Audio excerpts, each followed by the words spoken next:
Adrian Crișan, eu cred că suntem într-un moment important al carierei tale, pentru că suntem în preziua lansării, deocamdată internațional, a celui de-al treilea lungmetraj de ficțiune numit Orizont. El va avea premieră internațională la festivalul de la Tallinn. Este un moment important, cum spuneam, și mult așteptat, pentru că, din păcate, ritmul de lucru în cinematografia românească este destul de lent. Presupun că din motive financiare și nu numai. Spune-mi cum te simți în acest moment. Mă simt bine că am terminat filmul după un an de muncă așa continuă.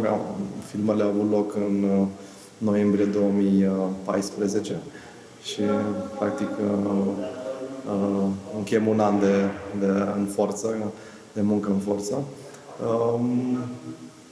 Eu încerc să leg proiectele cât mai bine și să ajung să fac un următor film destul de repede. E o opțiune personală, probabil, de ritm.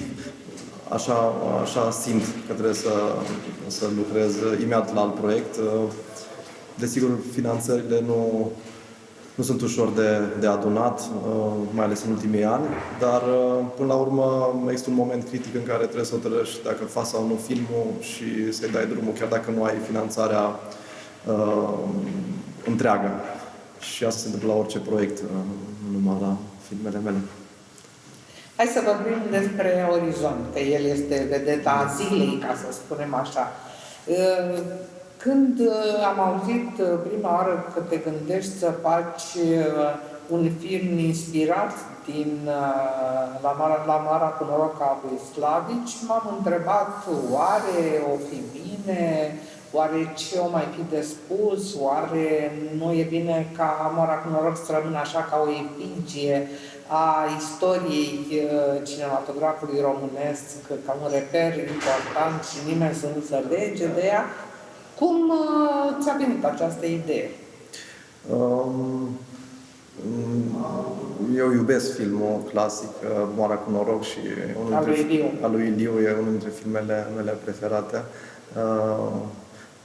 Și să înțeleg că a fost o ambiție ca să-l competitivezi? Nu, deloc nu a fost o ambiție și nu este o ambiție. De fapt, plecarea e mai degrabă novela decât filmul lui Iliu, pentru că de când am citit prima dată novela în liceu și țin minte că m-a impresionat calitatea ei așa de cinematografică, să zic acum, vizuală. Este o novelă plină de vizual și de o narațiune parcă construită pentru a fi filmată. Mi-a plăcut asta de pe atunci, simțeam că îmi place să recitez novela și sunt tot felul de momente în novelă care au rămas și în filmul meu și sunt și în filmul clasic, pe care doream să le filmez. Și mai există un detaliu, novela se întâmplă oarecum în zona din care provin eu, novela se întâmplă lângă Ineu, în țara Zărandului. Sunt vreo 30 de kilometri până la Salonta, orașul meu natal. Și în novelă există un pasaj în care bandiții porcari sunt întrebați în tribunal unde erau noaptea cu pricinile. Și îi spun că erau la Salonta să vândă niște porci. Și asta te-a făcut praf. Asta m-a făcut praf când eram în liceu.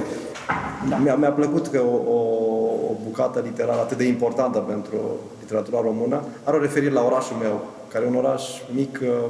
Îmi plăcea ideea asta că lângă orașul meu s-a întâmplat Moara cu noroc.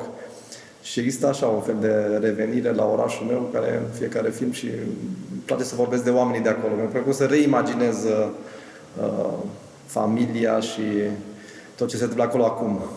Da, pentru că dincolo de argumentul imaginile pe care ți le-a stârnit în minte novela și dincolo de această legătură afectivă, să spunem, cu cu salon, dar trebuie să te fi atras ceva din punct de vedere dramaturgic, ideatic la novele și cum ai văzut-o transpusă în contemporaneitate. Transpunerea în contemporaneitate nu a fost o miză. Deci nu am lucrat pentru a face o replică unul la unul, adică o să aduc trecutul în prezent și așa. Nu asta a fost. Miza a fost personajul principal, Ghiță, care în film se numește Lucian, și mai mult decât personajul principal, familia care există în novelă și asta am urmărit, de fapt. Ce se întâmplă într-o familie izolată, undeva la o cabană pe munte, în decursul câtorva luni, în care totul e dus așa la limită și cum reacționează ei, ce secrete sunt acolo, ce lucruri nespuse. Asta m-a interesat cel mai mult și în novelă și am urmărit asta în novelă. Nu neapărat intriga, să zicem, de primară de conflict cu Lica. Ați aranjat fain pe aici. Cât ne pricepem și noi. Zoliu, nu a fost pe aici. Care zi?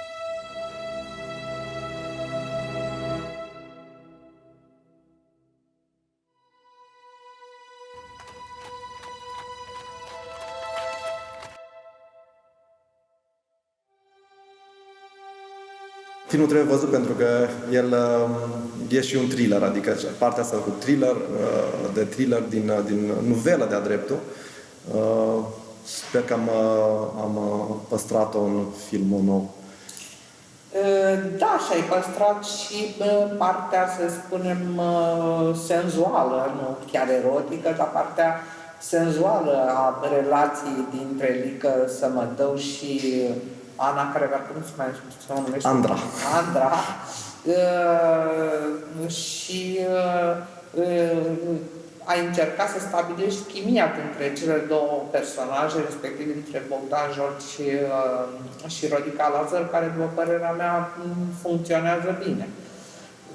Și sunt momente foarte frumoase, poate mai puțin acuzate, mai puțin apăsate decât la Iliu, dar mi se pare deloc o pierdere.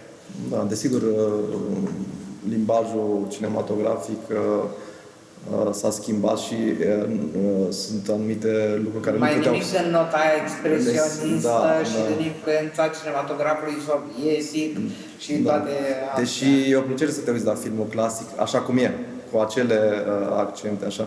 Dar evident nu puteam să mergem în zona aia acum și asta a fost o miză estetică, să schimbăm lucrurile astea, să le facem credibile acum. Dar în același timp am folosit și elemente de limbaj cinematografic care sunt mai puțin folosite poate acum. Adică avem muzică compusă, avem Cine a compus-o? Cristian Lolea, este compozitorul. Avem mișcări de aparat, camera este fluidă, nu este săltată. Da, nu e de pe umăr. Avem montaj, avem momente în care secvențele sunt construite în montaj, nu în celebra felie de viață. Deci ne-am dorit să încercăm să ne exprimăm altfel, împreună cu Oleg Mutu, cu compozitorul, cu montajul, cu toată lumea. Am încercat să descoperim o altă cale de a spune povestea. Am păstrat și ceva din Nou Val pentru cunoscători, dar pentru mine e important să încerci tot timpul să te exprimi altfel, să nu te repeți sau să revii cu același tratament.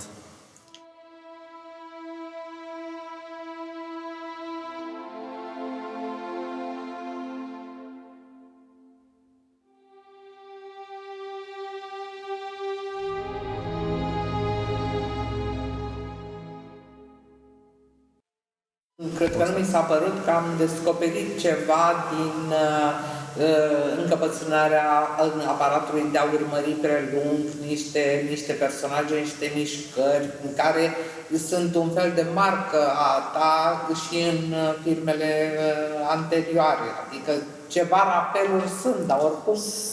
Sigur că sunt. Oricum, mie nu mi se pare nici Morgan, nici fostele iguane devenite Rocker. așa, că fac chiar parte cu arme și bagaje din cinematograful minimalist.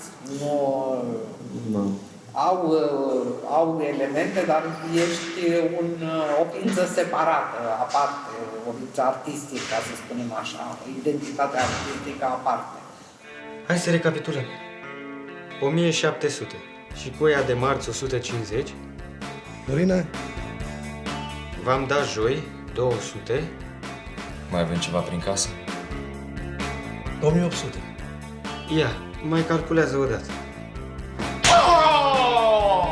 Spune-mi cum ai ales actorii.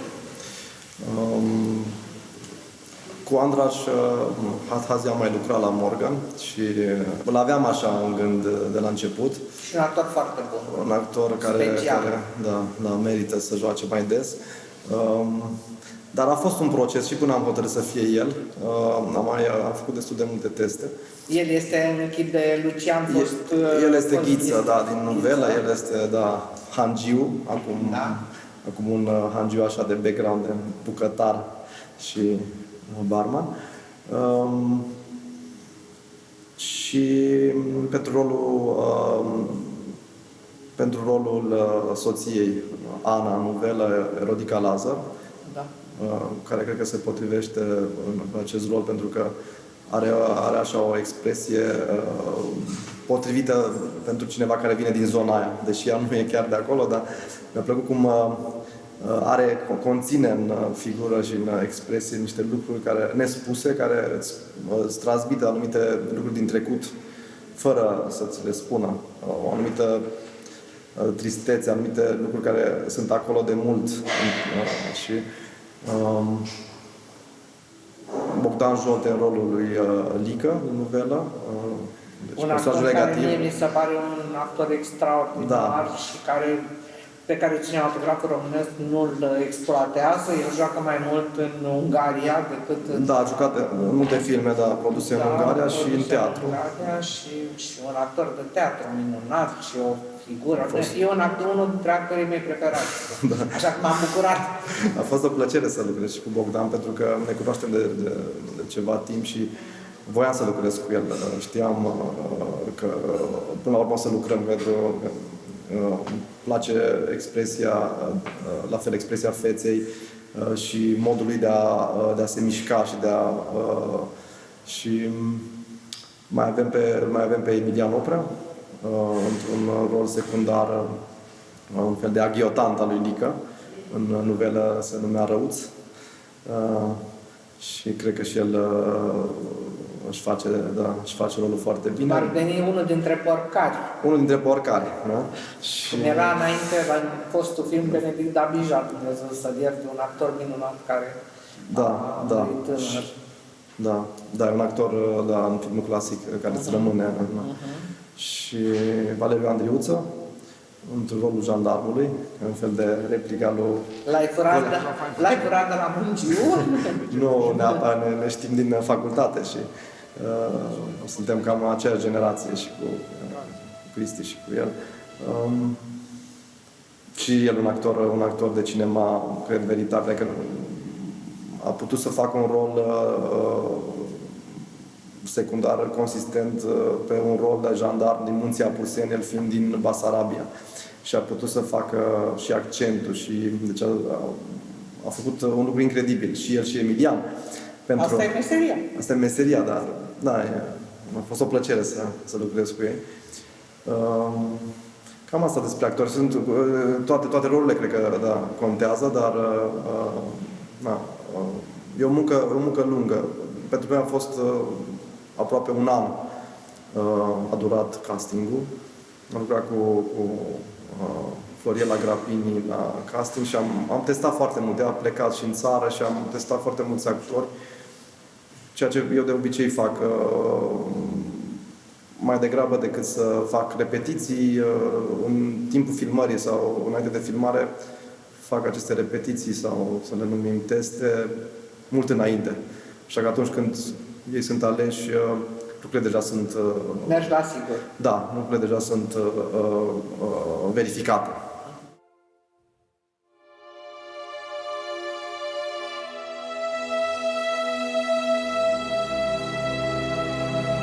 De la un film la altul, ce-ți propui ca limbaj cinematografic, ca în felul în care crezi că îți conduci cariera? Eu mă bazez foarte mult pe instinct, pe instinctul meu cinematografic, să-l numim așa.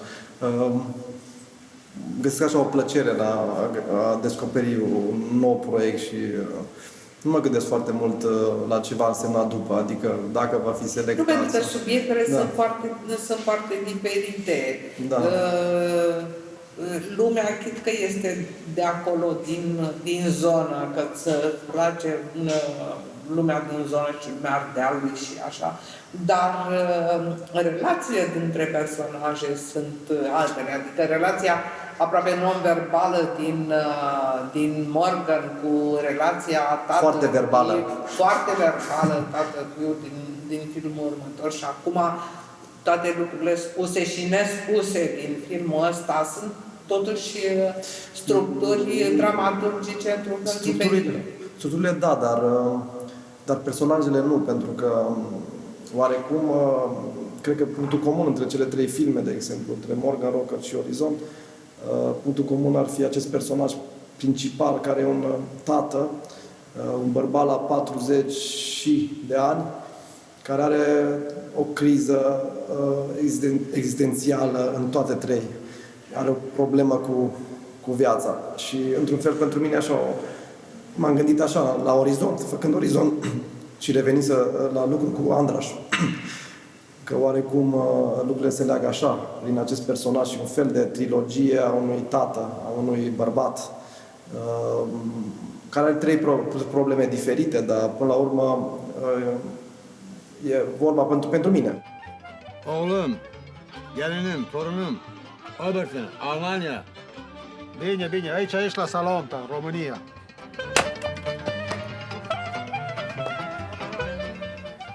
Nu dorm eu cu străini în casă la mine.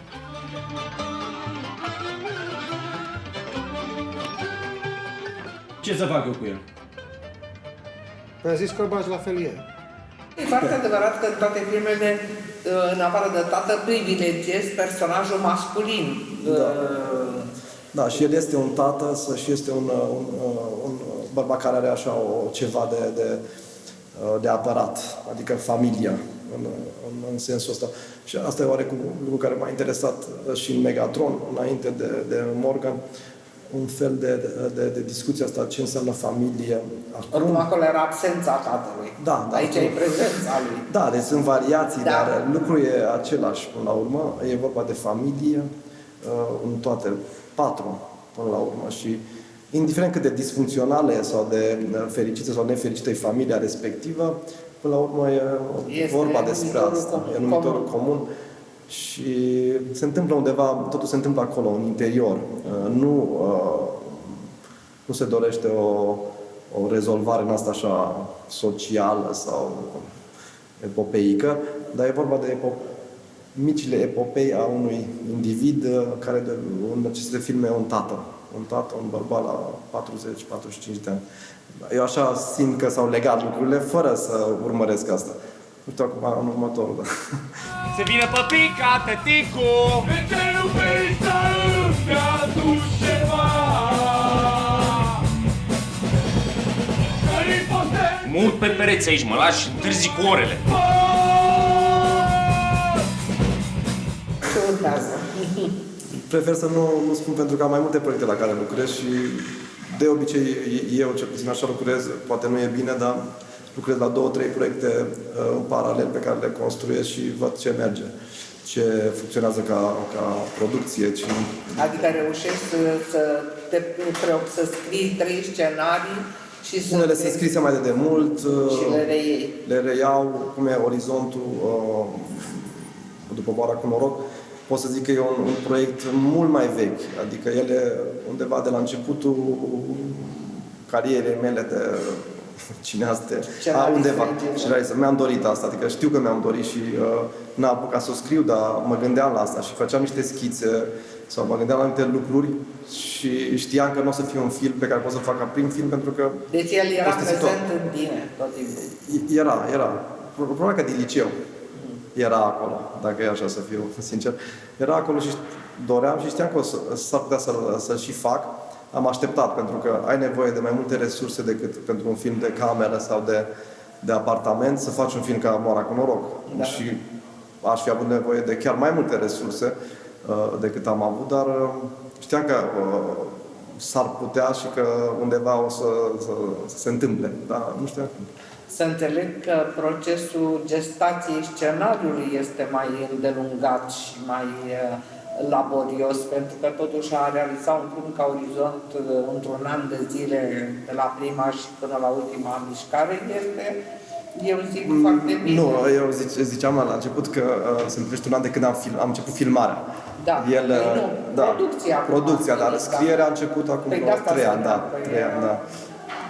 Scrierea și rescrierea e iarăși e o întreagă poveste și eu de obicei ajung la vreo 10-12 drafturi până când îl dau la producție. Adică sunt tot timpul în căutări.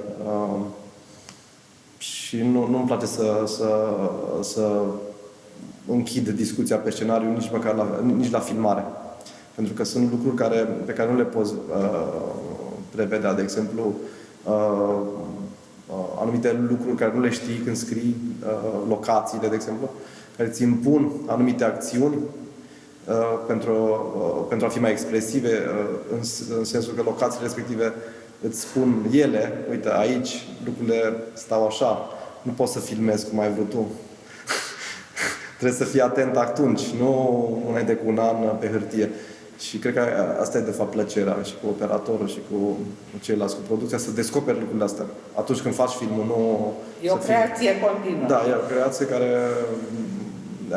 Mediul ăsta așa creativ între toți membrii echipei duce la film și e o descoperire continuă. Chiar vorbeam cu Oleg la finalul filmului și a fost așa o concluzie că din prima zi până ultima zi am tot descoperit și n-am mers așa, hai să facem așa că știam. Am mai stat tot timpul încă 10 minute, zis, nu, hai să încercăm altfel. Și, nu. Când avem bucuria să vedem pe ecran? Premiera este programată pentru 12 februarie 2016 și sperăm să îl promovăm până atunci pentru a avea și un public numeros. Așteptăm cu mult interes să vedem reacția publicului la acest film, care e un film chiar foarte frumos. Mulțumesc! Și eu.